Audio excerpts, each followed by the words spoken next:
ലോകത്തിലെ തന്നെ ഏറ്റവും നീളമേറിയ കേവുകളിലൊന്ന് മേഘാലയയിലാണുള്ളത്. അതുപോലെ തന്നെ ഇന്ത്യയിലെ ഏറ്റവും നീളമേറിയതും ആഴമേറിയതുമായ 10 കേവുകളിൽ 9 കേവുകളും മേഘാലയയിലാണ് ഉള്ളത്. 1884 ബ്രിട്ടീഷ് പൗരനായ ലഫ്റ്റനന്റ് യൂൾ മേഘാലയൻ കേവുകളെ ലോകത്തിനു മുന്നിൽ ആദ്യമായി പരിചയപ്പെടുത്തുന്നത്. പിൽക്കാലത്ത് അനേകം സാഹസിക സഞ്ചാരികളും ഗവേഷകരും മേഘാലയൻ കേവുകളെ അന്വേഷിച്ചെത്തി. മേഘാലയൻ യാത്രകളിൽ എന്നെ ഏറ്റവും കൂടുതൽ സ്വാധീനിച്ചത് ഇവിടുത്തെ കേവുകളാണ്. മേഘാലയയിലെ ചിറാപുഞ്ചിക്കടുത്ത് അറുവ കേവിനുള്ളിൽ നിലവിൽ സഞ്ചാരികൾക്ക് പ്രവേശനമില്ലാത്ത ഒരു കേവാണിത്.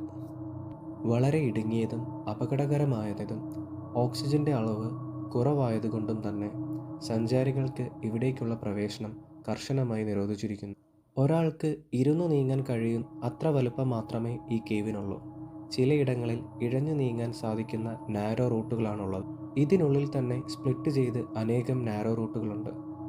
പോകുന്ന വഴി കൃത്യമായി അടയാളപ്പെടുത്തുകയോ ഓർത്തുവെക്കുകയോ ചെയ്തില്ലെങ്കിൽ ശരിക്കും ഒരു ലൂപ്പിൽ പെട്ടുപോകുന്ന അവസ്ഥയാകും. കേവ് ഹണ്ടിങ് ഇഷ്ടപ്പെടുന്ന ആളുകൾക്ക് മേഘാലയ ഒരു മസ്റ്റ് വിസിറ്റിംഗ് പ്ലേസ് ആണ്.